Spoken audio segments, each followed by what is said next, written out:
Welcome into the expansive world of cis society, a space where taboos dissolve, shadows become allies, and sensuality, intimacy, and sexuality are celebrated as gateways to truth. This is Taboo Talks, a podcast where no topic is off limits, and everything is held with courage, compassion, and curiosity. Together, let's shatter the limits of what we've been taught to fear and transform it into the power to live fully, freely, and authentically. Welcome back, lovers.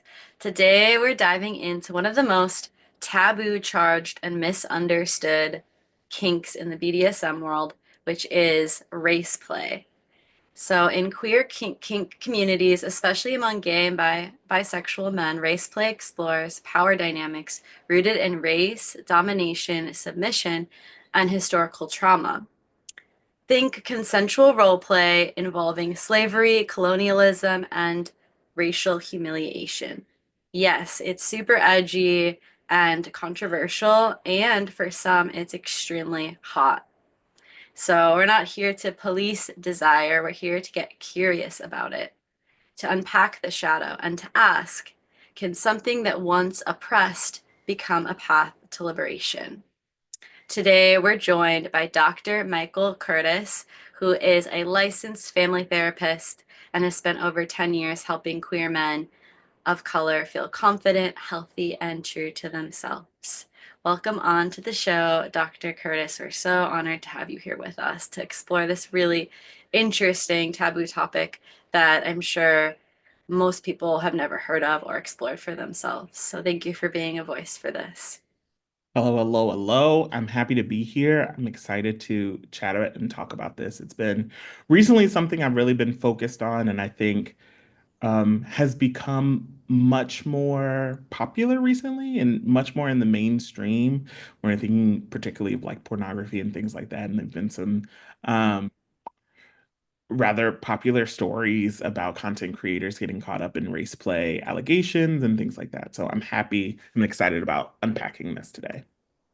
Yeah.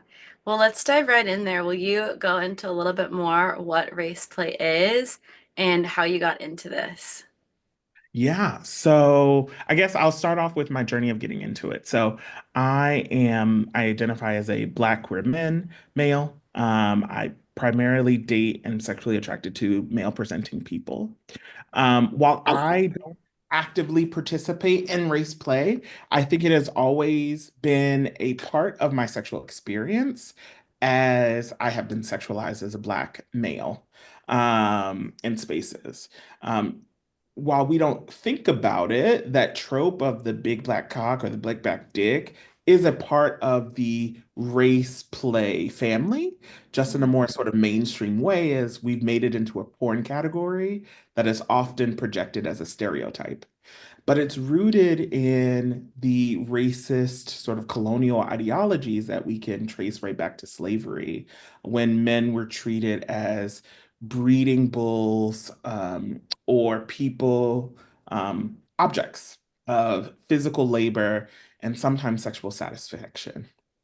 And so we see that stereotype continues to make manifest today through this like stereotype and porn category. So just existing as a queer man in sexualized spaces, it's always been a part of my narrative.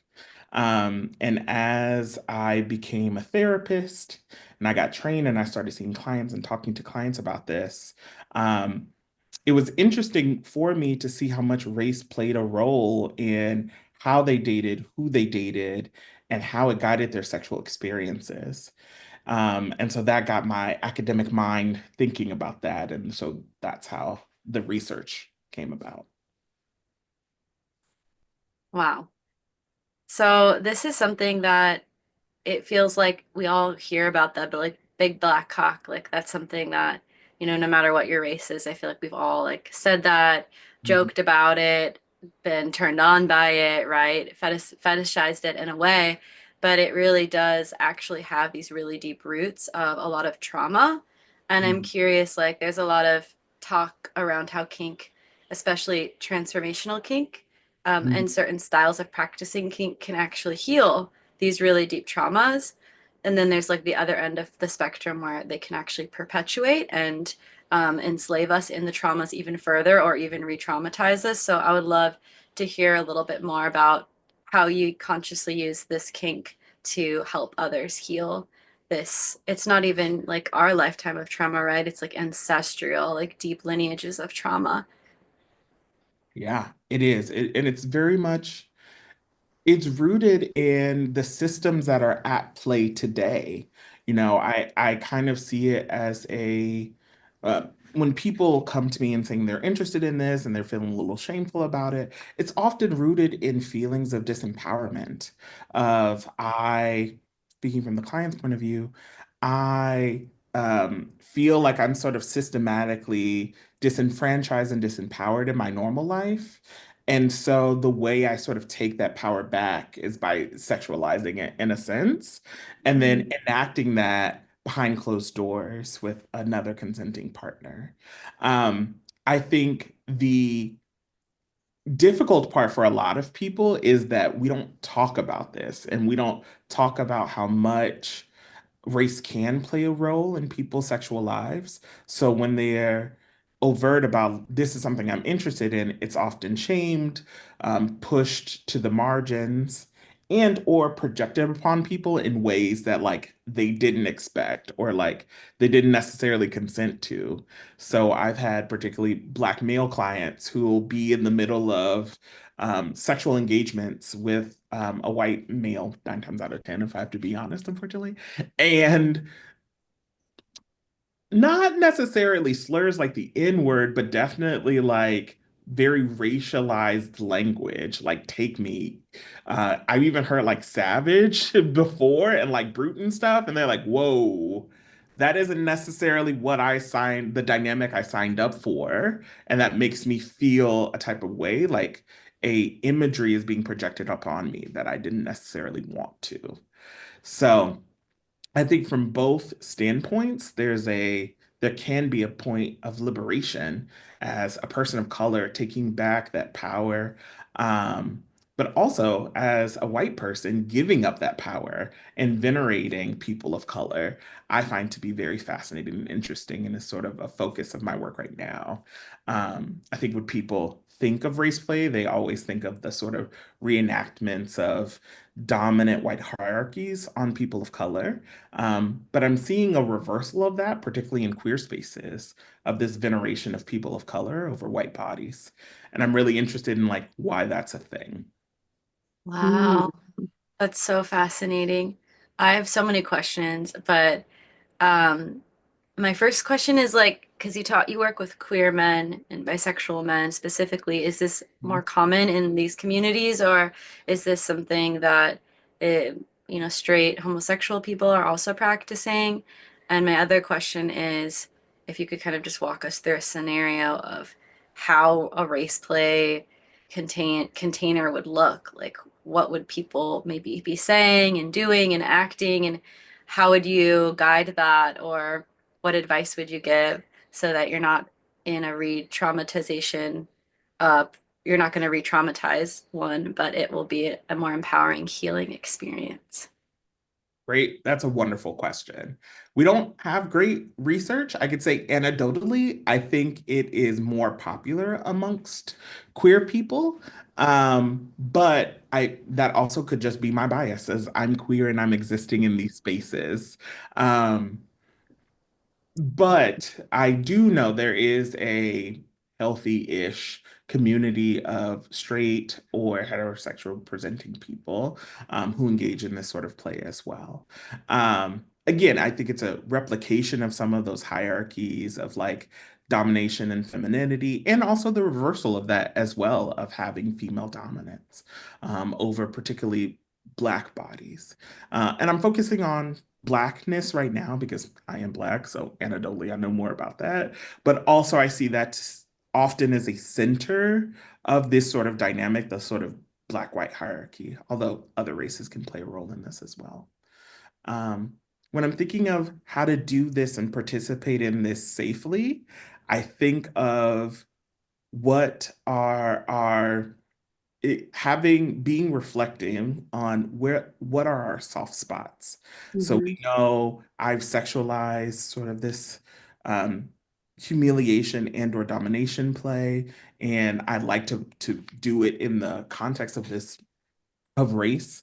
But what other sort of intersections do I not want to brought up? Like weight is a big thing, particularly among men. Men are very body conscious. So like calling me fat, calling me the N word, hard ER versus the A, matters a lot, particularly in the Black community. And I see in race play often the word nigger with a hard ER is used a lot in both the dominant and submissive roles, in that that is a very charged word and it's easy to drop into that headspace when that word is being used. Um, so what other intersections are at play? Weight, pulling of the hair? Are there certain actions that remind us of particularly traumatic experiences that make it less fun? So I like to center what is arousing for us, what's fun for us, and then what are the sensitive areas, which comes to the deep conversation that has to happen beforehand. I think with any sort of um, taboo play that can bring up traumatizing events, like lots of conversation beforehand and a lot of reflection beforehand before we just jump into it. I would never recommend someone just be like, and we're going to try this tonight. And we've never had a conversation before. I would never recommend that for something like this. This is like, I need to think about this so I can adequately explain what my boundaries are to someone else. Beautiful. Yeah, I call that the soft edge, right? You're like recognizing that discomfort is the doorway to growth, to evolution, but you don't want to walk straight into the fire and just be like, okay, let's do it. Let's see what happens and pick up the pieces after or re-traumatize, like Alfina was talking about. Mhm. And yeah, I'm curious. So do you set up the scene? Like you actually like give a container to your clients and say like this feels like a soft edge that you can lean into and try together and then kind of integrate, gather information after and then reframe the structure. Like I'm curious like step by step what that process looks like. Yeah, it very much looks like all other scenes. We have a conversation at the Mm. beginning of talking about what our limits are, hard and soft. Especially in this sort of because the verbal aspect of it helps set up the role play a little bit more. There is sort of a dictionary or a lexicon we sort of talk about of like what words feel good, what words get us into this headspace, and then what sort of words or phrases are sort of off limits. When we're talking about the black-white dynamic, it's mostly a conversation on like when can I say the word nigger and how or if and to what degree. And sometimes it will be contextual too. Like you can say it while I'm performing sexual acts, but not when I'm like getting a spanking or something like that, or we're evolving some sort of physical punishment because that is too reminiscent for me, or that reminds me of too many other things. So it's the words, the lexicon, and the context that also plays a role. Set the stage, scene happens, and of course the debrief afterwards and the aftercare that has to happen afterwards of what felt good, what didn't, what was going on for you, where did your head go, and how do we sort of negotiate changes moving forward so everyone's having a good time. And in these spaces, in these scenes, is it kind of like a regular dom sub scene where it could be anything, but one person's more dominating, maybe being like the black person or the person of minority, or who is not white? Or is it like a very specific like slavery, like you're like reenacting specific scenes from historical trauma? I'm Yeah. just so curious, like what goes on in these spaces and how you set that up. Hey, hot stuff. We're going to take a quick pause from the show just because I am so excited to tell you guys about one of the most transformative online tools that I've used that has really unlocked my pleasure journey to the next level, and that is the OMGS course. So, until this last year, I actually struggled to orgasm on my own without the help of a toy. I felt dependent, I felt hopeless, and I honestly felt like there was something wrong with me. But within just 2 weeks of starting this course, I had my first orgasm from my own touch. And I was like, hallelujah, I'm not broken. And it's just opened up so much since then. I can honestly say it's just gotten better and wetter from there. So OMGS course is a fun, user-friendly course packed with all sorts of different videos and techniques and showcases a myriad of different women. And it will completely shift the way that you experience pleasure. So whether you're struggling with orgasms or maybe you just want to amplify your pleasure, both solo and with a partner, this course is truly a game changer. You can use the link in our show notes below to unlock your orgiastic potential and also to support the expansion of the Cis Society movement. Now back to your show.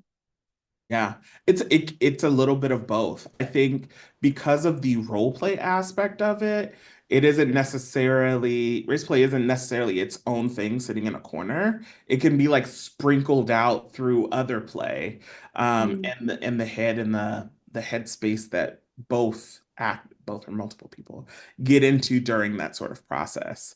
Think of it kind of the same as like the big little dynamic when we're talking about role play of like the activities may look the same, but the tone, the tenor of the voice, how the body moves, who gets to direct what when, that all sort of changes and is aligned with these sort of racialized dynamics. Wow. It's really a dance, you It know? is. It's very much a dance. That's a Yeah. beautiful way. That is a beautiful, beautiful allegory. Now I'm going to use that in the future. Please, please. As you were Yeah. explaining it before, I was like, I feel like I'm being danced. I'm like, there's this essence and energy of just like, there's so much specificity involved in the process and ultimately play, right? You're really there to like play and understand that you're going into like a safe container where there are boundaries, where you're there to really honor each other, ultimately for the goal of like healing and pleasure, Hmm. right? So like that this element of not taking things so personally feels important, but obviously like it's a really charged topic. So like it's sensitive. And when you're learning how to dance, like how many times are your toes getting stepped on, you're kind of like, I, ooh, ah, ah. You're like, oh, I'm sorry, And so there's this like consistent kind of adjustment Hmm. that I imagine like that's why people come to you to be able to like hold that space for them and really like guide them with compassion and walk them through that process. Yeah.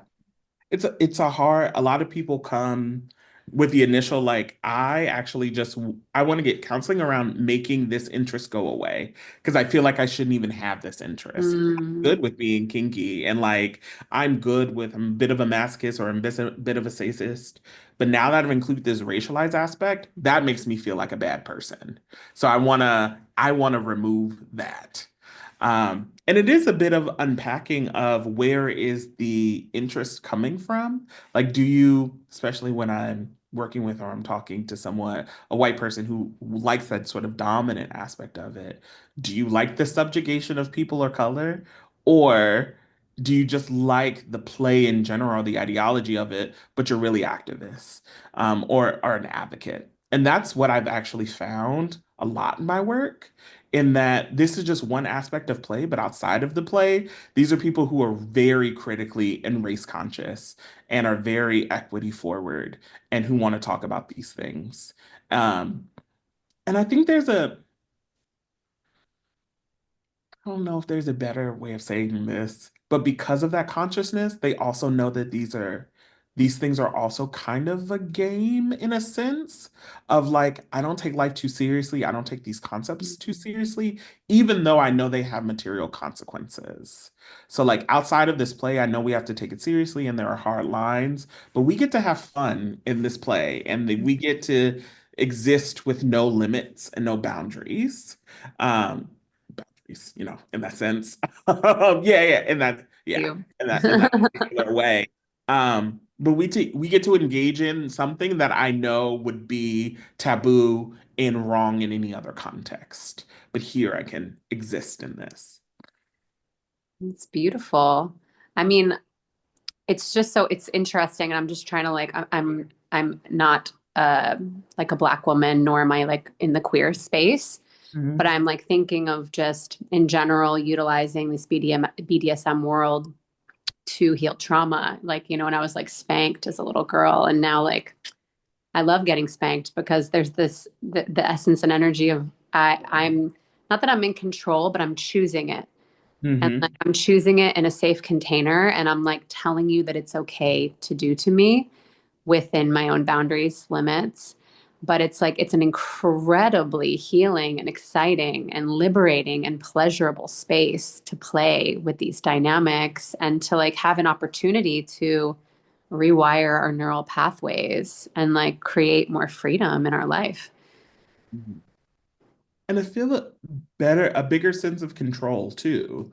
Like I think using that a bit as an example, these racialized experiences make manifest or in our daily lives all the time. Mhm. And for people who feel like really out of control and unable to evidence some resilience, they have to figure out a way how to exist within this sort of system that's often trying to oppress them. And what's one way of taking back at least that psychological feeling of control? Mhm. Neutralize it.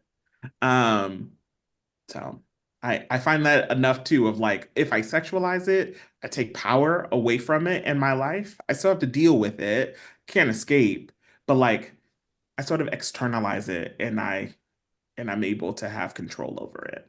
Yeah, it reduces the charge, I imagine, right? It's not just like that's what like trauma for me is just an immediate closure. It's like when that wound is touched, you're just like you're shut down, you're like your mind isn't working as clearly, like your body is not you can't even think in that space oftentimes in a trauma response. So like to be able to gently touch these spaces really creates freedom. Like, I mean, yeah, your external world could still be exactly the same, but if we're shifting this internal narrative, then it has the capacity to really change a lot.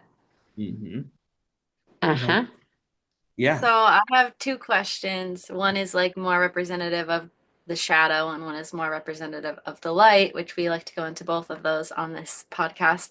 So my first question around the shadow is what is a potential like shadow, I mean, of a situation that could unfold or that you've maybe seen unfold where it didn't go right, where things maybe felt unsafe, where the trauma actually was triggered again, um, and what that looked like in that space. Because I just imagine that it doesn't always go like beautifully. Like sometimes there can be really difficult things that might arise. So I'd love to just dive into that even a little bit deeper. And then on the other side of that, I'd love to hear like from your personal experience with this and holding spaces for this, what's been like one of the most beautiful somatic or healing experiences that you've witnessed within a client or that you've experienced within yourself. Good questions. Ooh, let me dig in the Rolodex. Um, I think I'll start with this sort of shadow example because we always have a bias towards the negative anyway. So that's the first thing that popped into mind. Um, and then it was an example that happened a couple of years ago. I was working with a client, and they were experimenting with this with their white partner, and it's the um, dominant dynamic that their white partner had over them started to trickle into other aspects of their life. Mm. And we saw a bit of the um, I should own your body and own your time. That was a part of their play that started trickling into other aspects of how they spent recreational time, how they hung out with friends, who they could and could not see. I mean, some of those normal sort of characteristics of power and violence, that wheel of power and control. But it was really emphasized by the play that they were involved in. And some of the scenarios and things that were played out in the play were used as examples in non-play scenario on why they should do certain things. And so there was a lack of boundaries around, okay, when we're engaged in that, I'm consenting to that. but we're not engaged in that right now. And for some reason, you feel like you have ownership over me, and we don't do that. And then, of course, when the argument happened, then we start saying the N word, and we start getting real disrespectful. And once the tensions are up, there's a conversation of like, well, you said I could say it before. It's like, in that context, when we were having fun, now you've used it derogatorily and Mm, you've used it to harm me. And in that particular scenario, their relationship ended up breaking up because those boundaries, once crossed, couldn't necessarily be uncrossed. Because it's mm, like, oh, is this just not play for you? Do you actually harbor some of these ideologies that the person, the male of color in that scenario had, and he couldn't get over that, and he couldn't really process through that. So that was the unfortunate dark part of poor boundaries related to that. I think the light aspect of it and seeing when is kind of all the examples when it works well for clients, when men of color start feeling empowered throughout this process and feeling as though they have ownership over the stereotypes that are often projected onto them, um, by either taking in the dominant role and feeling empowered over their white partners in the moment of play, or carrying some of the feelings of shame and otherness that they've often experienced. So I find that a lot of men of color who are interested in this type of play tend to hang out or have been exposed to predominantly white institutions. So they've gone to predominantly white schools or predominantly white neighborhoods. So they've always existed in spaces where they were othered, and often highly successful men too, of they've always been othered, and that has been used against them. So this play is a way for them to sort of reclaim that and to use those tools that have denigrated them to actually feel empowered. And that helps them navigate their day-to-day lives of, yeah, I feel disenfranchised in every other aspect of my life, but I know during this play I can have power over that thing, in a consenting way. mm, mm, Yeah. mm. Hmm. Yeah, I hear that there's a lot of potential for both, right? The more you go into the shadow, the more potential there is to also expand into the light, Mhm. and that it's a very delicate dance and takes a lot of boundaries and communication and transparency and processing before and after reflecting. Um, and yeah, I would love to hear, like, also with the healing part of it, how is that also healing or potentially healing for the white man in this situation or the person who, yeah, is on the other side of it? Yeah, I like to think so. I play a fun game with all of my friends of like 9 degrees to patriarchy or white supremacy, because both are cages. Patriarchy in itself is a cage for both, for all genders, but particularly for cisgender men. The expectations of being always in power, always in charge, always individualistic and not being dependent on another person is highly stressful. And I think particularly for well financially well-off white men who have a lot of responsibilities on them or expectations of them, this sort of play allows them spaces of freedom to not worry about any of that. And from a perspective of sort of humiliation and degradation within the hierarchy of the United States, what's the worst thing you can be? Especially among men, a black man. So if I'm giving up my power to a black man, I'm truly completely subverting the Hmm. expectations of patriarchy. I could truly be free of any of that, and I can just rely upon someone else whom I trust to take care of me, use me however they want.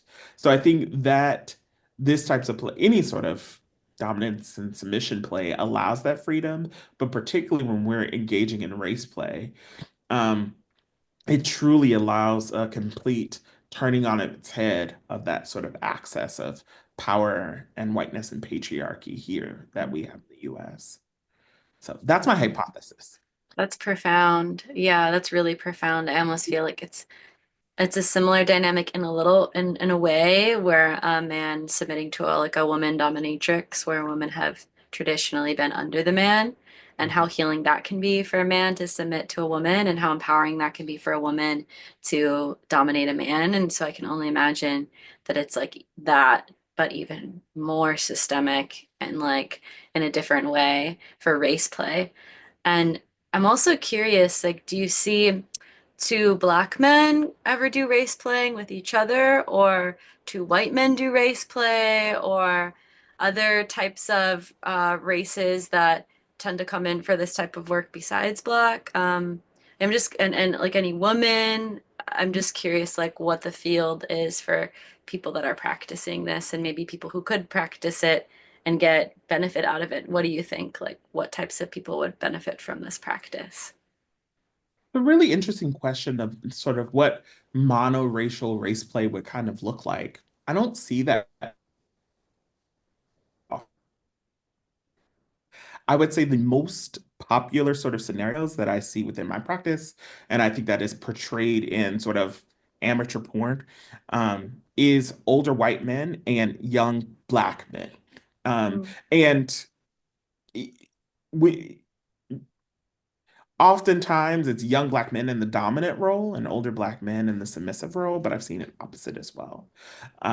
I've seen and know that amongst women, it is kind of semi-common, particularly amongst black trans women in particular, for them to be sort of in dominant race place scenarios with older white men.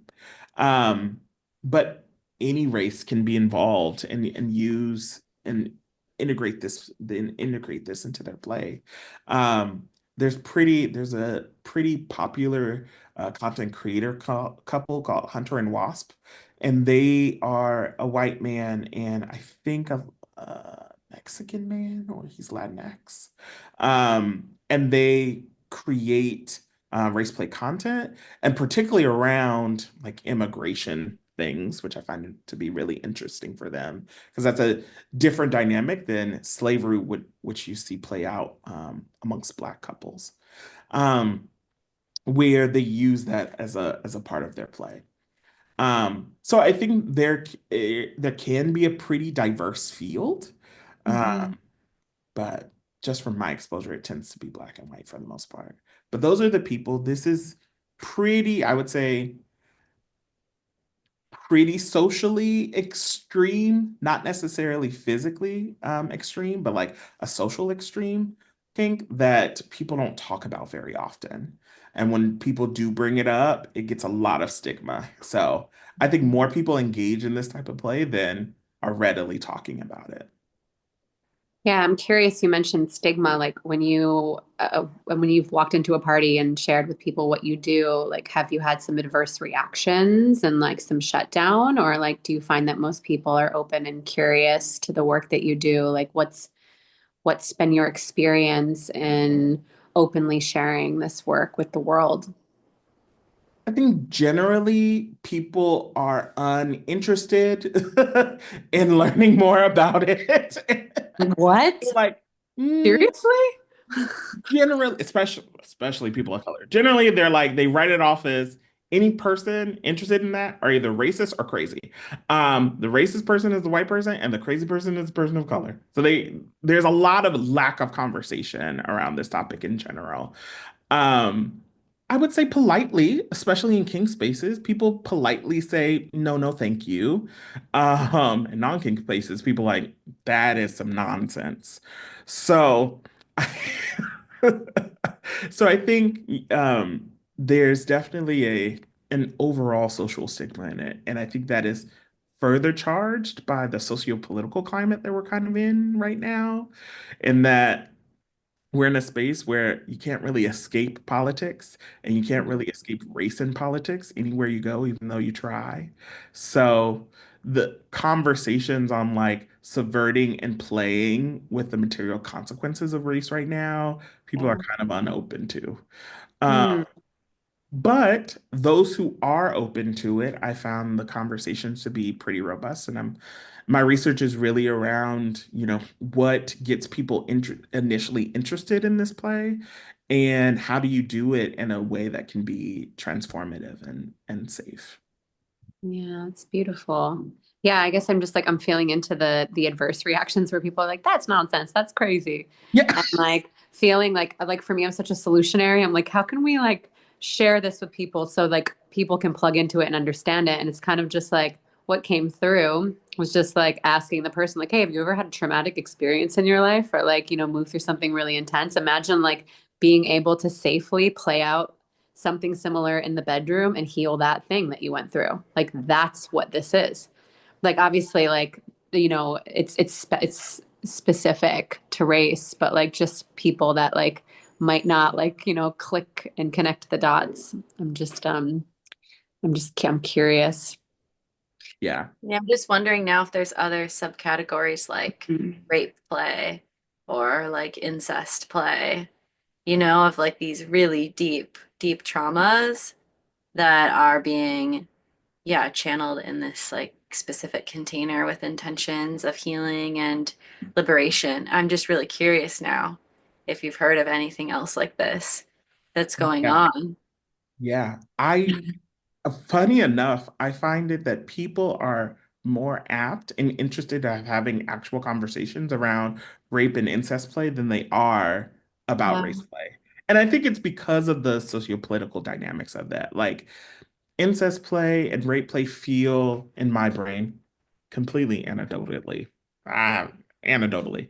I think for people, those feel more individualistic of, okay, you've gone through this experience, you can reenact that to sort of reauthor that experience. Mm. Um, but race play feels systemic. Well, it is systemic and it's using systemic power and sexualizing that.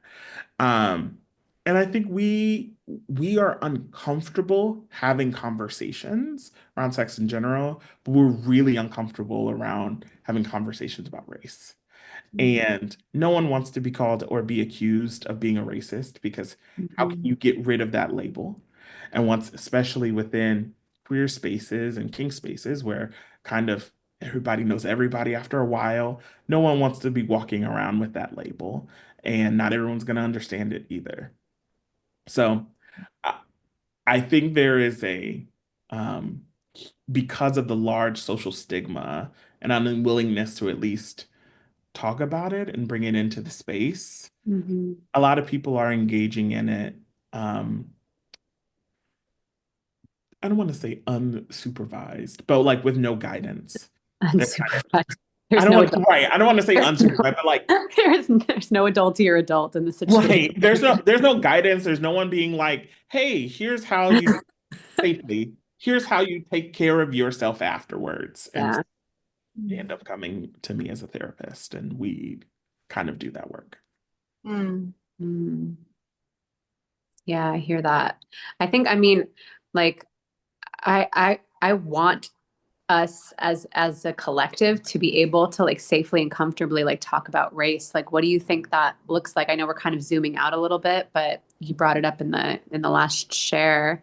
Just like how do we, I mean, how like even do I as like a white woman like start a conversation about race without sounding racist? And I'm like very curious and like humbled and like I want to learn, but I just wonder, yeah, what your thoughts are on that. A great question. I think the first step, especially for people from dominant groups, like either white or high-end class groups, is understanding and acknowledging that that dominance is a group. It is like white is a culture. And so when we um, decenter whiteness as default, then we can start having conversations on like where the intersections of white and blackness are. One of my favorite is the concept of like mudding or going like or in Mississippi, everyone getting in like tractors and driving around in mud and doing that is some white nonsense that black people don't do. And that is quintessential Southern white culture. And we can acknowledge that that is a thing. And there are things that are languaged and within all white spaces that don't happen in mixed company. And so acknowledging that, like, we are a culture, and here's where my culture intersects with your culture, and we can have conversations like that. I think a Mhm. lot of our conversations surrounding race are so focused on the I want to learn more about you, and I want to learn more about Black people, and how can I, learn about what not to do, instead of saying, here's where I am, here is my privilege, where do we intersect? How do I invite you in to what we're doing? And can I be invited into what you're doing? Oh, And I Mhm. think that's a different perspective than what we've sort of been stuck with right now. Thank you for speaking into that. That's really beautiful. I really love that, the invitational element. Hmm. hmm. I Yeah, I appreciate. love that too. Yeah. Um, so we have about 10 minutes left, and I just wanted to unpack this term that we brought up in the very beginning, Ah, which is big black cock, and how that's used in a really sexualized way. It's really fetishized. And yeah, I guess I would like to hear more about that in particular to if that's like, yeah, I just want to hear more about that. I'm just curious, like, what the origins of that are and how that's used, and do you actually have to have a big cock to use that, or we all know that's relative. That big is relative. I love that you bring it up. It is so the concept is rooted really. I talked about the origins from slavery, but we really see it become a thing in like the 70s and 80s as porn comes out and is able to be distributed en masse. And really, it started off as a porn category, particularly to denote interracial porn at the beginning of like, you don't need to call it a big black cock if there's two black people, but we rarely saw that. So it was always like a black person and a white person. So it was a way to sort of denote that. We started to move away from that, I think, when the internet started getting really big and we had this explosion of different categories that could exist online. And we see the differentiation between just black as a porn category, which is like multiple black people, and then BBC, which is like an emphasis on not only the black male, but the black male's penis doing something to someone else.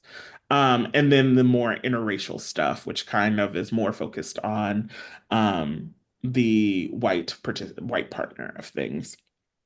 So, and that porn category has now sort of um, exploded outside of those bounds and is now being used in other aspects of sexuality. Think of like the dating or the cruisy sort of sex apps. That's often a thing you'll see people write into, especially queer men, because that's the anecdotal space I exist in. Write that or like seeking BBC, particularly in their profiles. Um, and I find it's really interesting in one of two sort of ways. There's an objectification that happens in that of just like men, black men in particular, just being dicks to use for someone else's pleasure and gratification. And from the perspective of the black man too, that veneration and sexual prowess is so wrapped in to black masculinity, all masculinity, but particularly black masculinity, when you're being systematically disenfranchised, you focus on what you do have control over. We all have control over our bodies. So if I can be sort of celebrated and venerated even for a short period of time because of what I can do physically, I might lean into that. yeah, I was gonna ask, like, do you feel like the BBC is a reclamation of power, or do you feel like it's actually a deeper systemic form of disempowerment and objectification, or a little bit of both? Like all great things, it's a little bit of both. Yeah. It's definitely a little bit of both. And from working with my clients, and my own experiences, sometimes you just want to be objectified a little bit. Sometimes you want to be told that you're great for giving very little, just existing. Um, I think, but that there's the consent aspect that has to come up in these play, and I think, unfortunately, what it can do, especially for men who wouldn't consider themselves big or in that big category, what it can do is say, if you don't fit this criterion, then you are unworthy. If you can't be my BBC or you don't have a BBC, then you're unworthy of affection and unworthy of love. Oh. Um, and I think that can be really pathologizing, that objectification, um, and really harmful at the same time. Wow, this conversation has just been so fascinating. Thank you so much for unpacking all of this with us. I'm sure we could just go on and on and on about it. And this is just, it's like whetting my interest. It's like whetting my appetite to have more conversations like this with other minority groups. Like, I would love to talk to all sorts of different people of all different sorts of cultures and colors and see how this might show up, like you were saying, with immigration or other traumas, genocide traumas, things like that. And it's just really interesting how we can find so much healing through our sexuality, no matter what's happened to us. Even the darkest, deepest traumas can be transmuted and healed through our sexual life force energy. So it's really beautiful.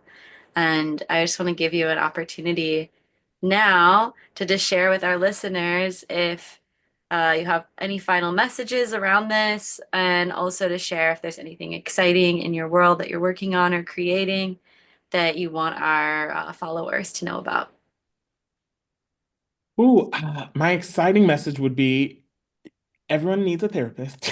Mental health is important, so important at all spaces. And to sit back and reflect on what is sexually arousing to you without any judgment. I think we put too many limits on ourselves, um, to really go out there and actually explore. Before we invite anybody else into our exploration processes, sit back and ask yourself, what's arousing to me? And then potentially why?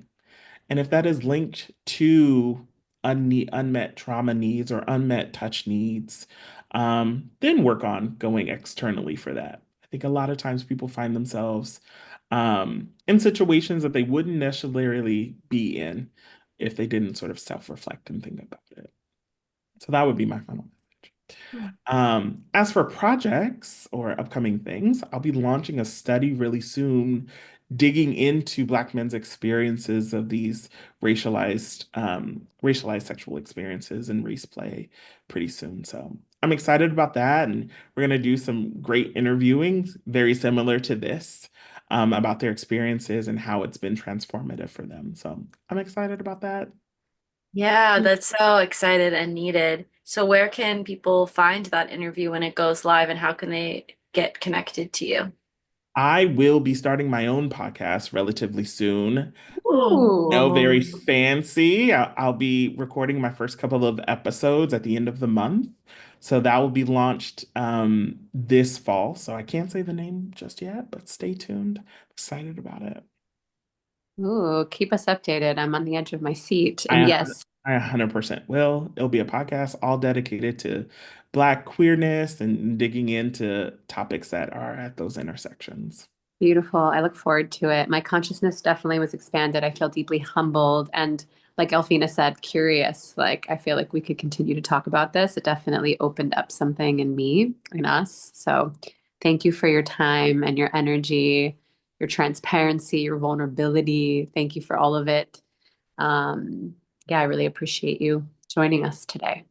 Thank you for having me. I love having these conversations. Yeah, thank you.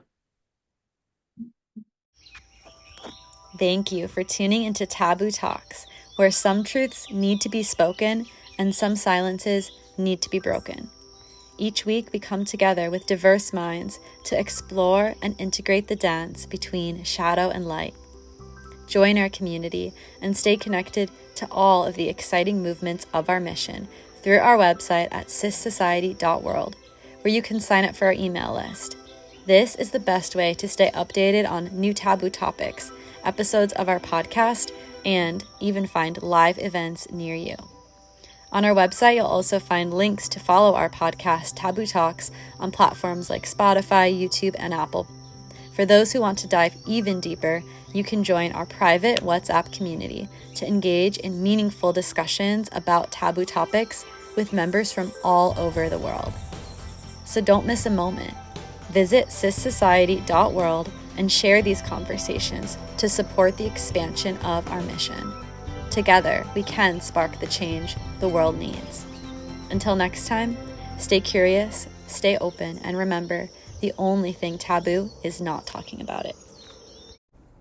This episode is sponsored by our friends at Goop, and honestly, we just love them. They're not afraid to go there. Sensuality, sexuality, even the taboo. From luxurious pleasure tools to thought-provoking conversations, Goop invites us to explore our bodies with curiosity and reverence. And right now, they're offering the Sensual Self, which is a curated journey into pleasure, embodiment, and truth. Head over to goop.com/sensualself to dive right in. You deserve it.